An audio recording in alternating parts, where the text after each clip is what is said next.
ഐറ്റലിൻ്റെ itel A23s എന്ന പുതിയൊരു smart phone ഇപ്പം ഇന്ത്യൻ മാർക്കറ്റിൽ ലോഞ്ച് ചെയ്തിട്ടുണ്ട്. 5300 രൂപ പ്രൈസ് റേഞ്ചിലാണ് ഈ ഒരു സ്മാർട്ട് ഫോൺ വരുന്നത്. ഇത് വളരെ ബേസിക് ആയിട്ടുള്ള ഒരു സ്മാർട്ട് ഫോണാണ്. ഈ ഒരു വീഡിയോയിൽ നമ്മൾ നോക്കാൻ പോകുന്നത് ഐറ്റൽ A23s എന്ന ഫോണിൻ്റെ ഒരു സ്പെസിഫിക്കേഷൻ അനാലിസിസ് ആണ്.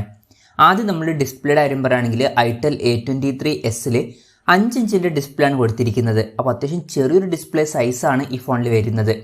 പിന്നെ റെസൊല്യൂഷൻ വരുന്നത് 480x854 ആണ്. അതായത് HD റെസൊല്യൂഷനേക്കാളും താഴെയാണ് ഇതിൻ്റെ റെസൊല്യൂഷൻ വരുന്നത്. അപ്പോൾ അതിന് മാത്രം വെച്ച റെസൊല്യൂഷനൊന്നും ഇതിൽ വരുന്നില്ല. പിന്നെ 5300 രൂപ പ്രൈസ് റേഞ്ചിൽ നിങ്ങൾക്ക് HD റെസൊല്യൂഷനുമായിട്ട് വരുന്ന ഫോണുകൾ കിട്ടുമോ എന്ന് ചോദിച്ചാൽ അതിനുള്ള ഓപ്ഷൻസ് ഉണ്ട്. ഇപ്പോൾ ഉദാഹരണം പറയുകയാണെന്നുണ്ടെങ്കിൽ ജിയോ ഫോൺ നെക്സ്റ്റ് ഒക്കെ 4600 രൂപ പ്രൈസ് റേഞ്ചിൽ വരുന്നുണ്ട്. ആ ഒരു ഫോണിൽ HD റെസൊല്യൂഷൻ കൊടുത്തിട്ടുണ്ട്. എൻ്റെ ഒരു അഭിപ്രായത്തിൽ ഇതിൽ HD റെസൊല്യൂഷൻ കൊടുത്തിരുന്നെങ്കിൽ കുറച്ചും കൂടി നന്നായേനെ. എന്തായാലും HD റെസൊല്യൂഷൻ അല്ല വരുന്നത്, അതിൻ്റെ താഴെ വരുന്ന റെസൊല്യൂഷനെ ഇതിൽ വരുന്നുള്ളൂ. പിന്നെ ഡിസൈൻ്റെ കാര്യം പറയുകയാണെങ്കിൽ ഫോണിൻ്റെ മുകളിലും താഴെയൊക്കെ ആയിട്ട് വലിയ ബെസൽസും കാര്യങ്ങളൊക്കെ വരുന്നുണ്ട്. ഇത് പഴയ ഫോണുകളിലൊക്കെ കണ്ടിട്ടുള്ള ഒരു ഡിസൈനാണ്. പക്ഷേ 5300 രൂപ പ്രൈസ് റേഞ്ചിൽ ഒരിക്കലും ഇത് നമുക്കൊരു കംപ്ലൈൻ്റ് ആയിട്ട് പറയാൻ പറ്റില്ല. ഈ ഒരു പ്രൈസ് റേഞ്ചിൽ നമുക്ക് ലേറ്റസ്റ്റ് ആയിട്ടുള്ള ഡിസൈനൊന്നും എക്സ്പെക്റ്റ് ചെയ്യാൻ പറ്റില്ല. അപ്പം അത് വലിയ പ്രശ്നമുള്ള കാര്യമൊന്നുമല്ല.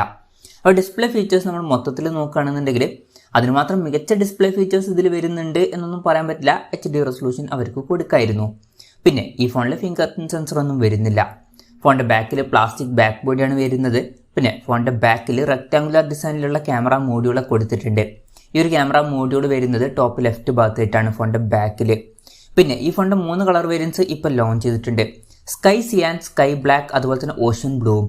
ഇനി പ്രോസസ്സറിൻ്റെ കാര്യത്തിലോട്ട് വരികയാണെങ്കിൽ unisoc SC9832E എന്ന പ്രോസസ്സറാണ് ഈ ഒരു സ്മാർട്ട് ഫോണിൽ വരുന്നത്. ഇതൊരു ക്വാഡ് കോർ പ്രോസസ്സറാണ്. 1.4 GHz ക്ലോക്ക് ചെയ്യുന്ന ഒരു ക്വാഡ് കോർ പ്രോസസ്സറാണ് ഈ ഒരു പ്രോസസ്സർ. 5300 രൂപ പ്രൈസ് റേഞ്ചിൽ ഈ ഒരു പ്രോസസ്സർ എങ്ങനെയുണ്ടെന്ന് വെച്ചാൽ വലിയ തിരക്കേടില്ലാത്തൊരു പ്രോസസ്സറാണ് ഈ ഒരു പ്രൈസ് റേഞ്ചിൽ. ഈ ഒരു പ്രൈസ് റേഞ്ചിൽ നിങ്ങൾക്ക് ഒരു ഒക്ടാ കോർ പ്രോസസ്സറുമായിട്ട് വരുന്ന ഫോൺ വേണം എന്നുണ്ടെങ്കിൽ 5300 രൂപ പ്രൈസ് റേഞ്ചിൽ കാര്യമായിട്ടുള്ള ഓപ്ഷൻസ് ഒന്നും അതിൽ ലഭിക്കുന്നില്ല. 5300 രൂപ പ്രൈസ് റേഞ്ചിൽ ഈ പറഞ്ഞിട്ടുള്ള unisoc SC9832E എന്ന പ്രോസസ്സർ അത്യാവശ്യം തിരക്കേടില്ലാത്ത നല്ലൊരു പ്രോസസ്സർ തന്നെയാണ്. പിന്നെ നിങ്ങൾക്ക് എന്തായാലും ഒരു ഒക്ടാ കോർ പ്രോസസ്സറുമായിട്ട് വരുന്ന ഒരു ഫോൺ വേണമെന്നുണ്ടെങ്കിൽ ബഡ്ജറ്റ് കുറച്ചും കൂടി കൂട്ടേണ്ടി വരും. ഒരു 6000 രൂപ പ്രൈസ് റേഞ്ചിൽ ഫ്ലിപ്കാർട്ടിൻ്റെ മാർക്ക് M3 സ്മാർട്ട്, അതുപോലെ തന്നെ ജിയോണി മാക്സ് എന്നീ ഫോണുകളിലൊക്കെ ഒക്ടാ കോർ പ്രോസസ്സർ വരുന്നുണ്ട്. വേണമെന്നുണ്ടെങ്കിൽ ആ ഫോണുകൾ നോക്കാവുന്നതാണ്. പക്ഷേ ബഡ്ജറ്റ് കുറച്ചും കൂടി കൂടും. പിന്നെ ഇതിൽ 5G സപ്പോർട്ട് ചെയ്യില്ല. മാക്സിമം 4G സപ്പോർട്ടായിരിക്കും ഐറ്റൽ A23sൽ വരിക. ഈ ഫോണിൽ 2 GB റാം കൊടുത്തിട്ടുണ്ട്. അതുപോലെ തന്നെ 32 GB ഇൻറ്റേർണലും വരുന്നുണ്ട്. എന്തായാലും 16 GB ഇൻറ്റേർണൽ അല്ല കൊടുത്തിരിക്കുന്നത്, 32 GB ഇൻറ്റേർണൽ തന്നെ ഈ ഒരു പ്രൈസ് റേഞ്ചിൽ കൊടുത്തിട്ടുണ്ട്. അത് നല്ലൊരു കാര്യം തന്നെയാണ്. ഈ ഒരു പ്രൈസ് റേഞ്ചിൽ പലപ്പോഴും 16 GB ഇൻറ്റേർണലാണ് കിട്ടാറ്. പിന്നെ മെമ്മറി എക്സ്പാൻഡ് ചെയ്യണമെന്നുണ്ടെങ്കിൽ മെമ്മറി കാർഡ് സ്ലോട്ട് ഈ ഫോണിൽ വരുന്നുണ്ട്. പിന്നെ പറയേണ്ട ഒരു കാര്യം എന്താണെന്ന് വെച്ചാൽ ഈ ഫോണിൽ വാട്സപ്പ് കോൾ റെക്കോർഡ് ചെയ്യാനുള്ള ഫീച്ചറൊക്കെ വരുന്നുണ്ട്. അത് ഇൻട്രസ്റ്റിംഗ് ആയിട്ടുള്ളൊരു കാര്യമാണ്. പിന്നെ 3.5mm ഓഡിയോ ജാക്ക് ഈ ഫോണിൽ കൊടുത്തിട്ടുണ്ട്. Android 11 Go എഡിഷൻ സോഫ്റ്റ്വെയർ ആണ് ഈ ഫോണിൽ വരുന്നത്. Go എഡിഷൻ എന്ന് പറഞ്ഞാൽ ഫോണിൻ്റെ പ്രോസസ്സർ അത്ര പവർഫുൾ അല്ല എന്നുണ്ടെങ്കിലോ അല്ലെങ്കിൽ റാം ഒക്കെ കുറവാണെന്നുണ്ടെങ്കിലൊക്കെ ഫോണിൽ ഹാങ്ങും കാര്യങ്ങളൊക്കെ വരാൻ ചാൻസ് ഉണ്ട്. അപ്പോൾ അത് ഒഴിവാക്കാൻ വേണ്ടിയിട്ട് സോഫ്റ്റ്വെയറിൽ ലൈറ്റ് വെർഷനാണ് കൊടുക്കാറ്. അങ്ങനെ ആൻഡ്രോയിഡിൻ്റെ ഒരു ലൈറ്റ് വെർഷനാണ് Go edition software. Android 11 base ചെയ്തിട്ടുള്ള സോഫ്റ്റ്വെയർ ഇതിൽ വരുന്നുള്ളൂ. ഈ ഒരു പ്രൈസ് റേഞ്ചിൽ അതൊന്നും ഒരു കംപ്ലൈൻ്റ് ആയിട്ട് പറയാൻ പറ്റില്ല. ഇനി ക്യാമറയുടെ കാര്യം പറയുകയാണെങ്കിൽ ഫോണിൻ്റെ പിന്നിൽ സിംഗിൾ ക്യാമറ ആണ് വരുന്നത്. ഫോണിൻ്റെ പിന്നിൽ 2 MP ക്യാമറയെ കൊടുത്തിട്ടുള്ളൂ. എൻ്റെ ഒരു അഭിപ്രായത്തിൽ ക്യാമറ റെസൊല്യൂഷനൊക്കെ അവർക്ക് കുറച്ചും കൂടി ബെറ്റർ ആക്കായിരുന്നു. ഇപ്പോൾ നമ്മൾ നേരത്തെ പറഞ്ഞിട്ടുള്ള ജിയോ ഫോൺ നെക്സ്റ്റ് എന്ന ഫോണിൽ 4600 രൂപ പ്രൈസ് റേഞ്ചിൽ തന്നെ 13 MP ബാക്ക് ക്യാമറ ഒക്കെ കൊടുത്തിട്ടുണ്ട്. അപ്പം ഈ ഒരു ഫോണിൽ അറ്റ്ലീസ്റ്റ് ഒരു 5 MP ബാക്ക് ക്യാമറയെങ്കിലും അവർക്ക് കൊടുക്കായിരുന്നു. എന്തായാലും ഇതിൽ 2 MP ബാക്ക് ക്യാമറയെ വരുന്നുള്ളൂ. പിന്നെ ഫോണിൻ്റെ ബാക്കിൽ LED ഫ്ലാഷ് ഒക്കെ വരുന്നുണ്ട്. ഫോണിൻ്റെ ഫ്രണ്ടിൽ VGA ലെൻസ് ആണ് കൊടുത്തിരിക്കുന്നത്. അപ്പോൾ റെസൊല്യൂഷൻ വളരെ കുറവാണ് ഫ്രണ്ടിൽ. എൻ്റെ ഒരു അഭിപ്രായത്തിൽ റെസൊല്യൂഷൻ കുറച്ചും കൂടി കൂട്ടായിരുന്നു.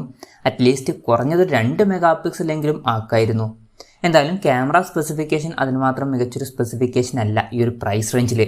പിന്നെ ഇതിൽ 3020 mAh ബാറ്ററിയാണ് കൊടുത്തിരിക്കുന്നത്.